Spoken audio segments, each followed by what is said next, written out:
आज का वीडियो आपने मिस किया तो समझो आपने मुंबई के ट्रांसपोर्ट और मुंबई को ही मिस कर दिया। तो आज हम जा रहे हैं मुंबई के सारे transport like Rapido, rickshaw, taxi, बस, अंडरग्राउंड मेट्रो, मोनोरेल, ट्रेन, सारी जो फैसिलिटी है वहाँ पे विजिट। जब लोकल ट्रेनें भीड़ से भरने लगी, तब बसें ट्रैफिक में फंसने लगी, तब मुंबई ने सोचा क्यों ना हवा में चले, और यहीं से शुरू हुआ मुंबई मोनोरेल का सपना। साल था 2008। मुंबई महानगर क्षेत्र विकास प्राधिकरण MMRDA ने एक अनोखा प्रोजेक्ट लॉन्च किया, भारत की पहली और अब तक की इकलौती मोनोरेल सर्विस। निर्माण शुरू हुआ 2009 में। लक्ष्य था चेंबूर से वडाला, फिर जेकोब सर्कल से 7 रास्ता तक ऐसे इलाकों को जोड़ना जहां लोकल ट्रेनों या मेट्रो नहीं पहुंचती। 2014 में पहला फेज शुरू हुआ चेंबूर से वडाला तक, फिर 2019 में दूसरा फेज शुरू हुआ वडाला से 7 रास्ता तक। पर अफसोस, जो मोनोरेल कभी भविष्य की सवारी मानी गई थी, वो धीरे धीरे खाली चलने वाली ट्रेन बन गई। कभी तकनीकी खराबी, कभी कम पैसेंजर और कभी रखरखाव की लापरवाही। आज ये मोनोरेल चलता फिरता सवाल बन गई। क्या भारत मोनोरेल रेडी है? मुंबई मोनोरेल का कुल ट्रैक लगभग 19.5 किलोमीटर है और ये अब तक का विश्व की 10 सबसे लंबी मोनोरेल लाइनों में से गिनी जाती है। 1 फरवरी 2014 जब मोनोरेल की पहली सवारी हुई, पूरी मीडिया मौजूद थी, धूमधाम से उद्घाटन हुआ। लेकिन दूसरे ही दिन तकनीकी खराबी के कारण यात्रियों को बीच ट्रैक पर उतरना पड़ा। यह बना भारत के पहले मोनोरेल फेलियर का रिकॉर्ड। जब प्रोजेक्ट बना तो दावा किया कि रोजाना 1.5 लाख लोग मोनोरेल में सफर करेंगे, लेकिन आज भी डेली एवरेज 10 से 15 हजार पैसेंजर ही हैं। मुंबई मोनोरेल की जो गाड़ियां चलती हैं, उस कौमी इंजीनियरिंग मलेशिया से आयात की गई। भारत में न तो उस वक्त मोनोरेल मैन्युफैक्चरिंग का अनुभव था और न ही स्पेयर पार्ट का सपोर्ट सिस्टम। नतीजा, एक छोटा सा पुर्जा खराब हुआ तो पूरी ट्रेन हफ्ते खड़ी रहती है। 8 जून 2014 इस दिन मुंबई की पहली मेट्रो ट्रेन ने घाटकोपर से वर्सोवा के बीच अपना पहला सफर तय किया। 2006 में इस प्रोजेक्ट की नींव रखी गई तो घाटकोपर के कई रहिवासी संघों ने शोर, प्रदूषण और भूमि अधिग्रहण को लेकर विरोध किया। MMRDA ने को निर्माण के लिए रात में काम करना पड़ा ताकि दिन में ट्रैफिक और विरोध से बचा जा सके। इस स्टेशन को घाटकोपर ईस्ट से वेस्ट जोड़ने का भी एक अंडरग्राउंड एक्सटेंशन प्लान किया गया था ताकि LBS रोड की भीड़ कम हो, लेकिन फंडी और टेक्निकल कॉम्प्लिसिटी के चलते यह प्लान को बंद कर दिया गया। घाटकोपर मेट्रो को रोजाना 1 लाख से ज्यादा यात्री इस्तेमाल करते हैं। पीक आवर्स में प्लेटफॉर्म पर फुट रखने की भी जगह नहीं होती। फिर भी ये स्टेशन अपने 3 एस्केलेटर और 2 लिफ्ट से ही काम चला रहे हैं। No expansion till date. कई सालों तक घाटकोपर मेट्रो और ट्रेन के अंदर मोबाइल नेटवर्क नहीं मिलता था। यात्रियों को कॉल ड्रॉप और इंटरनेट इशू का सामना करना पड़ता था। 2021 में जाकर जियो और एयरटेल ने पूरा नेटवर्क कवरेज किया। 2014 से पहले घाटकोपर ईस्ट और वेस्ट में फ्लैट की कीमतें 6 से 7 हजार प्रति स्क्वायर फीट थी, लेकिन मेट्रो चालू होते ही ये सीधे 10 से 12 हजार तक पहुंच गई। रियल एस्टेट एजेंट इसे मेट्रो एप्रिसिएशन ब्लास्ट कहते हैं, एक ऐसा ट्रांसपोर्ट जिसने पूरे सबर्ब की प्रॉपर्टी की वैल्यू को डबल कर दिया। मुंबई मेट्रो लाइन 1 का पहला टेस्ट रन भी यहीं से शुरू हुआ था। 3 जनवरी 2014 को पहली बार मेट्रो ने बिना पैसेंजर के घाटकोपर से अंधेरी तक का सफर किया। इस ट्रायल रन के दौरान हर स्टेशन पर इंजीनियर स्टॉपवॉच लेकर खड़े थे, सिर्फ ये देखने के लिए कि दरवाजा कितनी देर में खुलता है और बंद होता है। LBS रोड पे जो मेट्रो के पिलर्स खड़े हैं, उनके प्लेसमेंट को लेकर कई बार स्थानीय नेताओं और दुकानदारों के बीच विवाद हुआ। कुछ दुकानदारों ने दावा किया है कि पिलर जानबूझकर उनके दुकान के सामने रखवाए गए ताकि ग्राहक कम आए। MMRDA ने बाद में इन पिलर्स के नंबर तक बदले। मरोल नाका मेट्रो स्टेशन को बनाने के लिए इंजीनियरों ने करीब 35 मीटर नीचे खुदाई की, जो मुंबई की काली मिट्टी, चट्टान और भूजल से लड़ते हुए की गई। यहाँ टनल बोरिंग मशीन TBM ने लगभग 2 साल तक काम किया। एक TBM का नाम रखा गया कृष्णा 1, जो मरोल से अंधेरी तक की सुरंग खोदने के लिए भेजा गया था। जब खुदाई शुरू हुई तो इंजीनियरों ने कुछ प्राचीन वाटर चैनल से पुरानी पाइपें मिली, जो माना गया कि ब्रिटिश काल में मरोल गांव तक पानी पहुंचाने के लिए बनाई गई थी। MMRCL ने इनका नक्शा बनवाया, फिर डाइवर्ट करके सुरंग बनाई। मुंबई लोकल ट्रेन का इतिहास। एशिया की पहली रेल मुंबई से ठाणे 16 अप्रैल 1853। साल था 1853। ठीक दोपहर 3:35 14 डब्बों की एक भाप से चलने वाली ट्रेन ने बोरीबंदर, आज का CST, से ठाणे तक का 34 किलोमीटर तक का सफर तय किया। यह एशिया की पहली पैसेंजर ट्रेन थी और यहाँ से भारत में रेलवे की शुरुआत हुई, और मुंबई लोकल की भी। ब्रिटिश सरकार ने रेलवे इसलिए शुरू किया था ताकि कच्चा माल, कॉटन और स्पाइसेस मुंबई पोर्ट तक लाया जा सके। लेकिन जल्द ही मुंबई के मजदूरों, क्लर्कों और आम जनता इसे अपने सफर की लाइफलाइन बना लिया।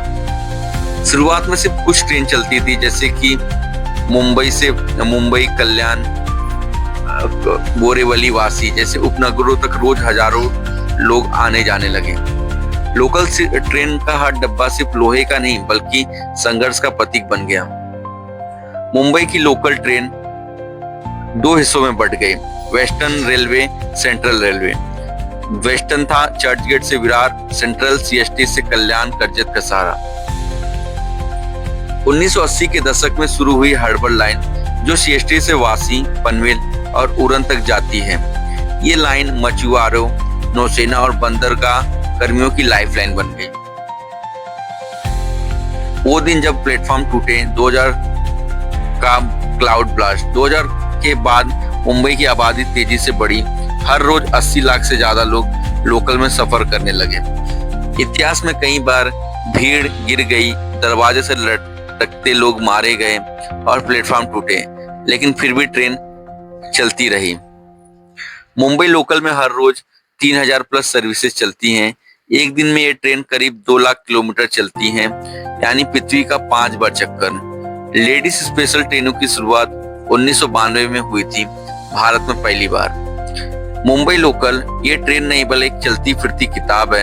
हर डिब्बा एक चैप्टर है और हर स्टेशन पे एक कहानी। अगर आप इसमें नहीं चढ़े तो आपने मुंबई को महसूस ही नहीं किया।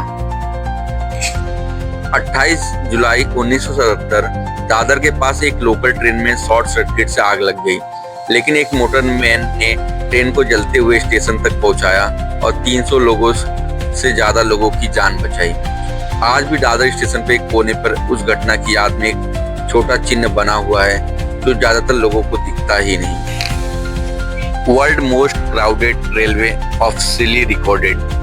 मुंबई लोकल दुनिया की सबसे भीड़भाड़ वाली ट्रेन है।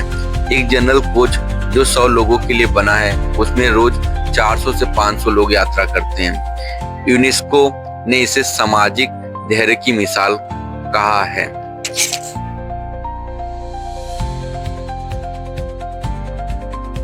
बेस्ट का पूरा नाम है Bombay electric supply and transport.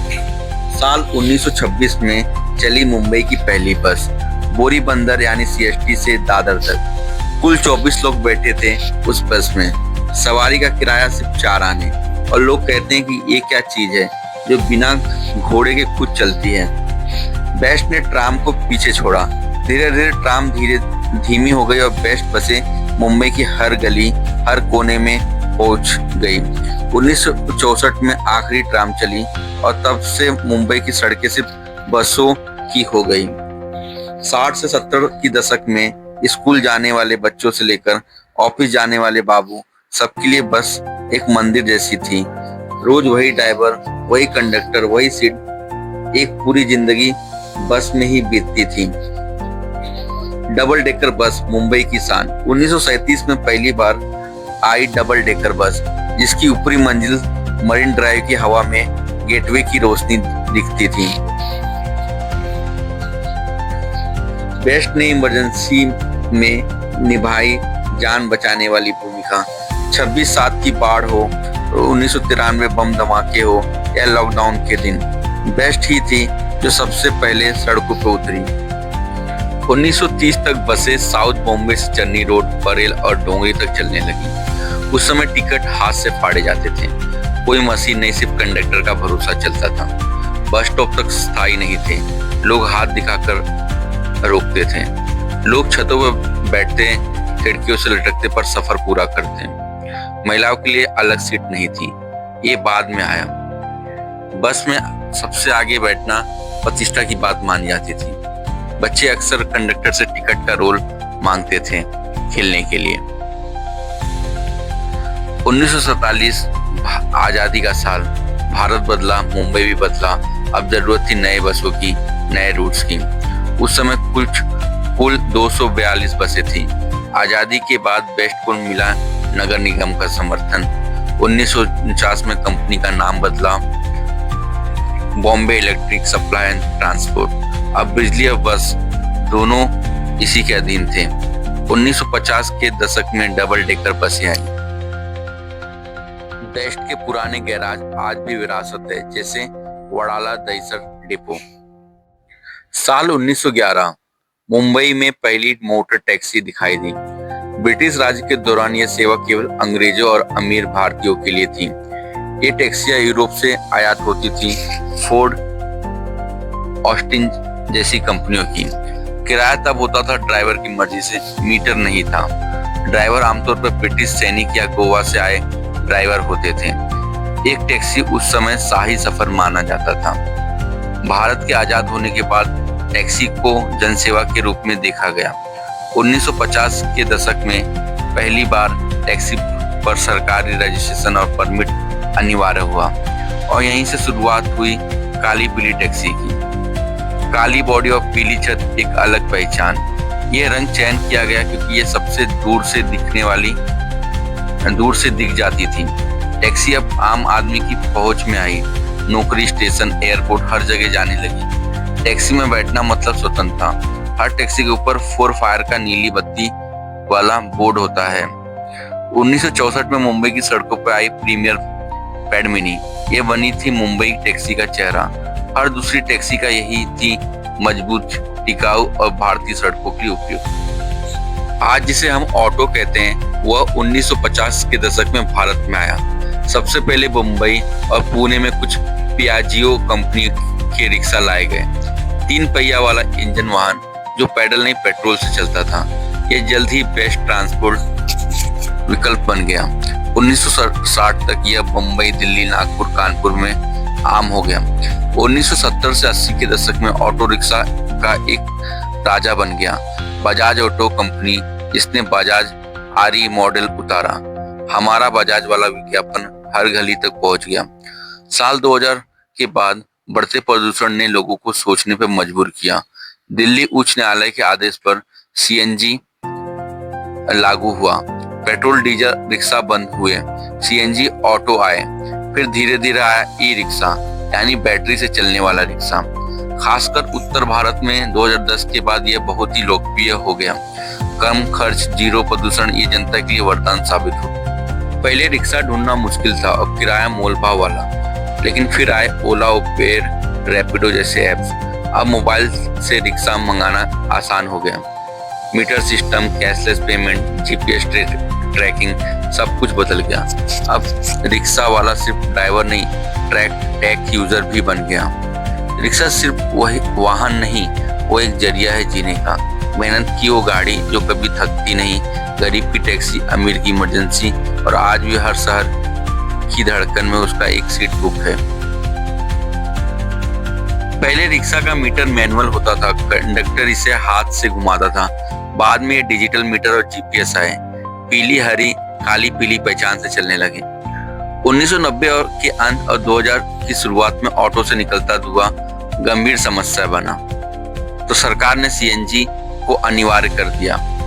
सबसे पहले दिल्ली में 2010 के बाद शहरों में आए बैटरी वाले ई रिक्शा, खासकर दिल्ली, नोएडा, बिहार, झारखंड, बंगाल में भारी चलन। जीरो पॉल्यूशन, कम खर्च और आसान। 2015 के बाद ऐप आधारित सेवा शुरू हुई, like Ola, auto, Rapido, bike and Uber.